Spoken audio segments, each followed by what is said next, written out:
What is going on, guys? It's Yoji. Welcome to the video where I bitch about the Maven Fight for freaking 15 minutes or so. So I recently did the Maven Fight and I liked it in parts and I really disliked it in other parts. That's basically it. So in this video I want to review how the Maven Fight went for me, how I went in blind, how I figured out how the mechanics work, just a little bit, and then which parts I think are really well made and which parts I think are pretty annoying. And a little bit of a spoiler, a lot of people really dislike the memory phase of that fight, and that's one of my points of criticism as well, but it's not my main point. So if you think that's just the same as everyone else, now this video is a bit different. Yoji actually has some other points as well that he didn't enjoy or didn't like about the design of the fight, and yeah, that's what I'm going to get into right now. First, let's start about the good parts. One of the best parts for me is the visibility of the things that are happening in the fight are better than in most Path of Exile fights. For example, the Sirus Awakener fight is very infamous for having like very dark ground, and you have like red and brown and dark black color effects everywhere. Everything looks very samey and it's very hard to see and distinguish between each skill and each ground effect and whatever he does. So that fight can be a bit annoying in that case, and we have had many other fights, like the Katarina fight for example is just green mess everywhere, which makes it very hard to distinguish attacks. And another thing that the fight does really well is voice cues. Maven has very distinct voice cues for almost everything she does that is very impactful, at least, as has the big brain thing as well. So I think that's very well made because it allows us to really react to things without necessarily having everything on screen, because the arena is pretty big, so you can actually lose sight of Maven, and you can like lose sight of the brain that's on the outer parts for most of the fight. But yeah, everything, the big laser from the brain and every Maven attack has a good voice cue. So I think that's very well done. It's very easy to keep track of what is actually happening in the fight, except for like one attack that is very important to not miss. But we'll get into that. Something that I really enjoy about the fight are mechanics that allow you to mess up, but not result in instant death, and the fight has a few of these mechanics. One is these volatile balls that the brain shoots out that then leave a ground effect behind. It's very similar to what we had with the Shaper fight, where you have to manage the volatile balls that leave a cold degen behind that slows you, and if you spread it too much around all the arena, or especially in the middle in the Shaper fight, then it can make the fight very hard and very difficult in the future, eventually causing you to not be able to finish it, maybe, depending on how bad it is. But it's something that if you screw it up, you can still try and play around it. And I think that's way better than just having, oh, you screwed up, you did. That's, I think, a very poor design. And the Maven has another of these as well, which is the lasers that disable any form of life regen or recovery. Because if you get touched by, for example, in the last phase, get touched by the lasers, spinny lasers, and also in the ad phase, then your regen gets, like life recovery gets disabled. So that means in that period, I think it's a 10-second debuff, you have to play really carefully, maybe focus more on dodging than dealing damage.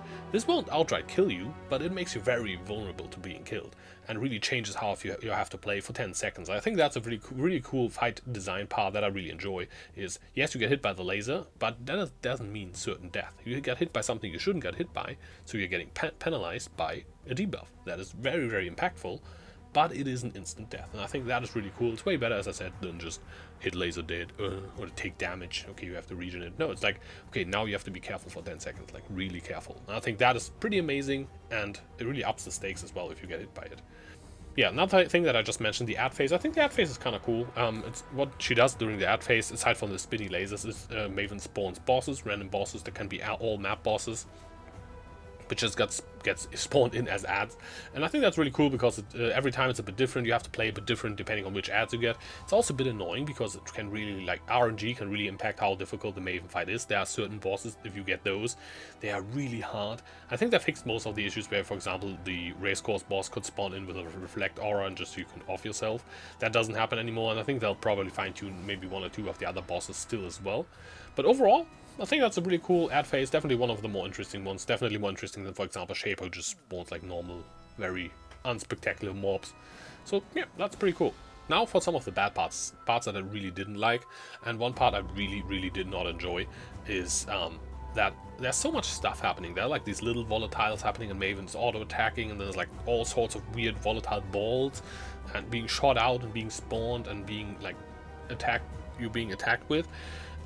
It's practically impossible to dodge all of that, and it's just like a visual distraction. A lot of these parts are also like not very meaningless, or if, let's say it like this, if your build is so squishy that these things will kill you, you probably can't do the fight, because I don't think it's really possible to do the fight without getting hit, or without getting constantly hit by like some of these random distraction mechanics. And the fight is really filled with these. There's like sometimes like a lot of balls and stuff happening. Yes, some have the interesting interactions, but you basically have to make a character that can ignore a large part of these abilities, because it's just too much stuff happening and you can't avoid them all. So that's a bit of a gear check, I think, which is not that interesting and cool. But I guess it's not that bad that it is there. If you build your build around it, you can, as I said, ignore a lot of the mechanics she does, from the where she jumps up and does like the lasers. You can most of the time ignore that if you have a pretty tanky build. It's same with like most of the volatiles, most of the other stuff being shot up during the fight. Like the brain will sometimes just shoot out a barrage of projectiles, like weaving in between these while Maven is also attacking. It's just not possible. So you just have to be able to face tank these. Yeah, then most of Maven's abilities, in my opinion, are not very doesn't seem very inspired. Most of them are something we've seen before. One of the main attacks to the void is a projectile barrage for cold projectiles, kind of like shaper balls, very similar. There's like a laser you have to dodge that has a very clear audio cue. The shaper ball volatile mechanic with the degen ground that you have to manage. Yeah, we've seen that before with Uber Elder and with shaper as well. Also not all that new and all that interesting. And then there are like telegraphed slams. Okay, yeah, that's kind of cool, and that's really it. Isn't really that much more meaningful in the fight. Overall, I think there are just 3 mechanics that you really have to look out for and avoid in the whole fight. And everything else, as you said, you have to make a build that basically can ignore or out-sustain most of the other stuff. And yeah, you need a lot of sustain for a lot of the boss fights in PoE, and Maven is no exception for that either. So the 3 mechanics you have to look out for during the Maven fight are the ball management, the degen ground management, the region debuff you can get from the lasers, that's something you have to watch out for, and the memory game. These are the most important and actually difficult things. Everything else is just very easy to dodge slams and one-shots. Yes, they are one-shots, but they are so easy to dodge, like the laser, the huge boom where you have to go to the outside of the arena. When going in blind, that's very difficult, but once you're not going in blind, those parts are pretty easy as well.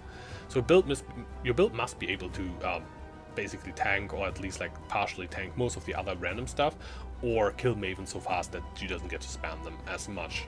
That's basically how it works.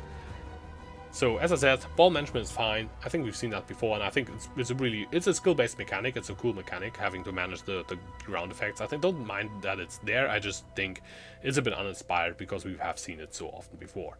Then the laser is completely fine. The degen lasers hitting you. I think that's a really cool mechanic. It's not that great. Like spinning lasers, we've had that in the Sirus fight. The spinning laser that gives you debuff in a way that you have to play more carefully now. So the Sirus thing applies a slow and a increased damage taken debuff. The Sirus likes spinning lasers, and now we have one that destroys your recovery, but it's still the same effect. So I'm more a bit annoyed or disappointed by the fact that it is a mechanic we've seen so much, more so than I think that the mechanic's bad. I don't think the mechanics are bad at all. Now for the memory game, probably the thing a lot of you have been waiting for. A lot of people say that it feels a bit cheap, that it feels kind of like a gotcha mechanic. Some people say it's like an MMO mechanic. People find it hard to see at times. And I think I agree with some of these parts. I think it can be sometimes hard to see if there's a lot of other stuff going on. Especially in the last phase where you have the spinny beams that you also have to dodge while like looking at the memory game, which is really ups the stakes, and the memory game also gets longer, like you have to remember more steps while like more stuff is happening. So in the last phase the stakes really get up, which is cool. Like in the end of the fight the stakes get up. I think that's like the tension curve of the fight makes sense. But yeah, I can kind of see like how it feels a bit like a gotcha mechanic, and I think the main reason for that is because it requires a very different cognitive effort than anything else you do in PoE gameplay wise. Most PoE gameplay is like reaction based, memorizing boss attacks, getting and not in like a short-term memory, but in a long-term memory way. Like, right, you know, like all the ways Sirus can do his attacks and how they all work. You have to learn the boss patterns, and you have to learn like the attack patterns and the cues and the tells, and yeah, just understand the boss fight. Also get a feel for the cooldowns, which really helps with the Sirus Divebeam, for example.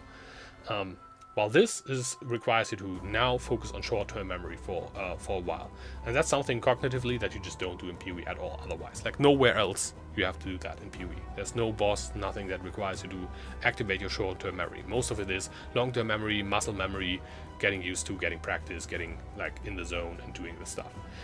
This takes you basically out of the zone because it requires you to focus right now on this moment, not react, not go by memory, but not go by muscle memory, not go by what you trained, what you learned, but you have to now memorize a new thing completely like from scratch. And that really, for me personally, really takes me out of it. And it also makes it so that I basically, during work, like days I had work where I'm like mentally a bit drained, or mentally have like a lot of mental capacities already used up for the day, I can't really do the fight. Like, not reliably deathless at least, and definitely not like reliably at all the last phase. Which I think is a bit annoying.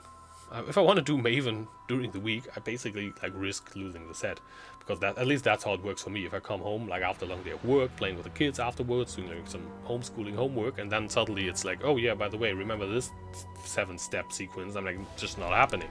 It's just not happening. Now this isn't the problem if you have like a pretty decent DPS build that can kill Maven like fast enough, then you don't get as many memory phases. But if you actually have low DPS, which my build had for a while, it's currently like shaping up pretty nicely, but it was pretty easy DPS at some point. It is actually pretty tricky because you get more memory phases, and that's super annoying. I think punishing low damage builds, like for that, having like this low like enrage timer. I think the bolt phase early on is already enough of an enrage time. I don't think we needed a second one necessarily. The thing that annoys me a little bit about this is that bursting down bosses and killing them as fast as possible so you don't have to do the mechanics is already for the most part the best strategy to do bosses with in Path of Exile. So maybe we should have a mechanic that punishes that like super OP playstyle instead of punishing the guys who are taking 10 minutes for the boss fight, being way out of the efficiency curve anyways. They don't need more punishment. They don't need an extra chance to fail the fight, because they're already doing it at an inefficient rate anyways. I personally don't really understand why that has to be there that much, but yeah. That is how it is currently. You get more memory phases if you have lower damage. I tried it by playing super low damage myself for a while. But yeah, you can log out of the memory phase, and if you have high enough DPS, you can log out like 2, 3, 4 times during the fight and not lose all portals, still do the whole thing. So it's still doable. There's a kind of like a cop out you can do, but I don't think that's very great design. I'm not a huge fan of the whole thing overall. It feels very un-PoE like. I'm glad they try new things. Don't get me wrong, I'm really happy they try new things, but I don't think this particular thing worked very well in the end for me personally. It just didn't, and I think for a few other people as well. And do I think Maven is a bad boss fight? No. I think the good parts are just parts that we've already seen in other good to decent fights, and the bad parts are sadly, like, my opinion, worst part is sadly the newest part. That's the most original one. So I kind of get where this is a bit hypocritical, complaining about the fight not having enough new interesting mechanics, and then they put a new and an interesting mechanic, and I complain about that as well. So maybe I'm a bit too critical here, but I'm, as I said, I don't really enjoy the Maven fight all that much. I don't think it's a horrible fight. It sounds like a 6 out of 10 fight. It's okay. It's pretty decent, but it's not fantastic. Yeah, that's it for me. Thank you very much for watching. Thank you all to all my Patreon supporters as always. Subscribe to this channel for more Path of Exile content. I'm Yoji, and I will see you soon.